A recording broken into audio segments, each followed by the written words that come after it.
দর্পণ চ্যানেলটি সাবস্ক্রাইব করুন, ভিডিওটা দেখুন মন দিয়ে।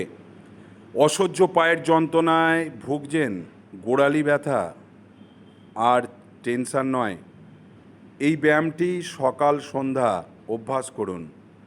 অভ্যাসের মধ্যে দিয়ে আপনাদের শ্বাস প্রশ্বাস স্বাভাবিক নেওয়াঝাড়া করুন, তাহলে দেখবেন আপনার পায়ের ব্যথা যন্ত্রণা, পায়ের মাসেল ক্ল্যাম্প, অনেক সময় পায়ের ডিমির সিট টান ধরা, মাসেল ক্ল্যাম্প, গোড়ালির ব্যথা, গোড়ালির হাড়বাড়া থেকে বিভিন্ন রকম ব্যথা আরম্ভ হয়, গোড়ালিতে হাঁটতে অসুবিধে হয়, আবার পায়ের চেটোতে ব্যথা, আঙুলের ব্যথা, আঙুলগুলো আস্তে আস্তে অসাড় হয়ে যাওয়া, আঙুল বেঁকে যাওয়া, সেগুলো উপশম করতে সাহায্য করে।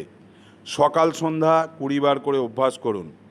আর আমাদের এই ভিডিওটি যদি ভালো লাগে বন্ধুদের মধ্যে অনেক অনেক শেয়ার করুন। যোগদর্পণ চ্যানেলটি যদি এখনও সাবস্ক্রাইব করা না থাকে তাহলে সাবস্ক্রাইব করুন আর অনেক অনেক শেয়ার করুন। ভালো থাকুন, সুস্থ থাকুন, নমস্কার।